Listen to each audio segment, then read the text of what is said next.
கிறிஸ்துவுக்குள் பிரியமானவர்களே, இந்த நாளுக்கான மாலை நேரம் அண்ணா அப்போஸ்தலனாகிய யோவான் எழுதின முதலாம் நிருபம் 5வது அதிகாரம் 10வது வசனம்.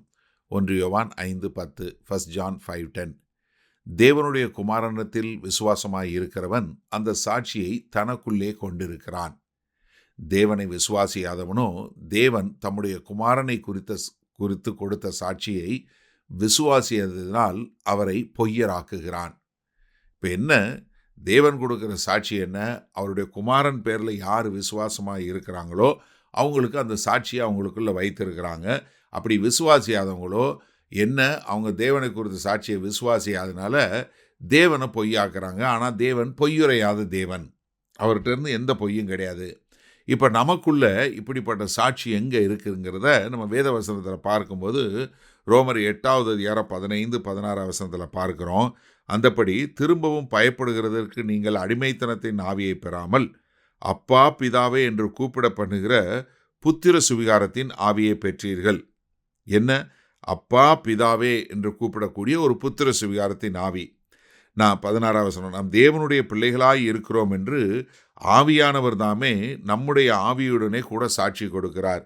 நம்ம தேவனுடைய பிள்ளைகள் என்று யார் சாட்சி கொடுக்கிறது?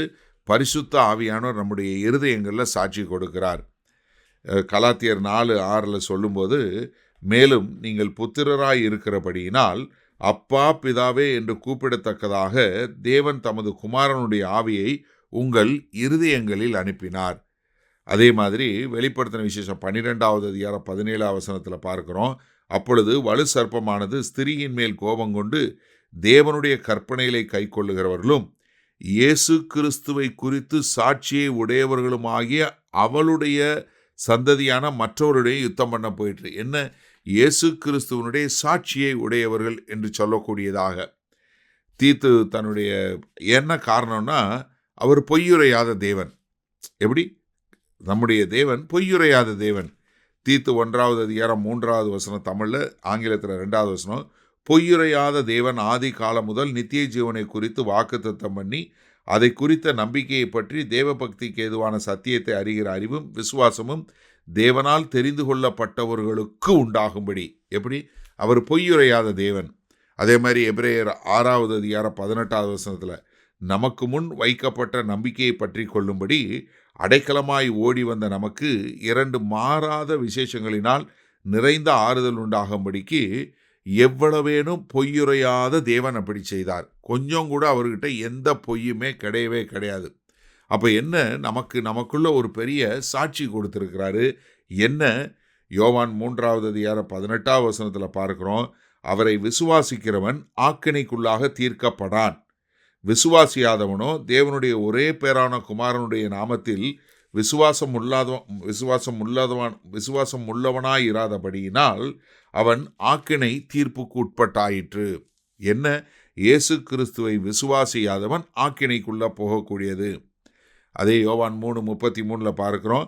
அவருடைய சாட்சியை ஏற்றுக்கொள்கிறவன் தேவன் சத்தியம் உள்ளவர் என்று முத்திரை போட்டு நிச்சயப்படுத்துகிறான். என்ன? நமக்குள்ள ஒரு முத்திரையை போட்டு நிச்சயப்படுத்துகிறோம், அவர் பொய்யுரையாத தேவன் என்று. அப்போ இயேசு கிறிஸ்துவை விசுவாசிக்கிறவன் என்ன? தனக்குள்ள அந்த சாட்சியை கொண்டு இருக்கிறான். விசுவாசியாதவன் என்ன சொல்கிறான்? தேவன் பொய்யன்னு. சரி, இந்த நாளில் இந்த வசனத்தை நம்ம எப்படி எடுத்துக்கொள்கிறோம்? இந்த செய்தியை கேட்டுக்கொண்டு இருக்கிற நீங்கள் ஒவ்வொருத்தரும் தேவன் உண்மையுள்ளவர், வாக்கு மாறாதவர், பொய்யுரையாத தேவன் என்று சொல்லுவது எதன் மூலமாய் தெரியுமா? நமக்கு அந்த கர்த்தராகிய இயேசு கிறிஸ்துவின் மேல் உள்ள விசுவாசம், நாம் அவர் மேல் வைத்த விசுவாசத்தினால நாம் அவருக்கு, தேவனுக்கு உண்மையுள்ளவர்களாய், தேவன் பொய்யுரையாத தேவன் என்று சொல்லக்கூடிய மக்களாய் மாறுகிறோம். ஏன்னா அவரை விசுவாசிக்கிறவனுக்கு ஆக்கினை தீர்ப்பு இல்லை. விசுவாசியாதவனோ ஆக்கினை தீர்ப்புக்கு உட்பட்டவனாய் விட்டான் என்று சொல்லக்கூடியதா. அப்போ இந்த நல்ல நாளில் நாம் தெரிந்து கொள்வது, நாம் அவருடைய சாட்சியை நமக்குள்ள வைத்திருக்கிறோம். காரணம் என்ன? நாம் கர்த்தராகிய இயேசு கிறிஸ்துவை விசுவாசிக்கிறோம். அதன் மூலமாய் அவருடைய சாட்சியை நமக்குள்ள வைத்திருக்கிறோம். அதனால நாம் ஆக்கினை தீர்ப்பிலிருந்து மீட்கப்பட்டு நித்திய ஜீவனை உடையவர்களாய் மாறுகிறோம். ஆனால் தேவனை விசுவாசியாதவனை என்ன பண்ணுறான்? ஆக்கினை தீர்ப்புக்கு உட்பட்டவனாக இருக்கிறான். அவன் என்ன பண்ணுறான்? தேவன் பொய்யன் என்று சொல்லக்கூடியதா.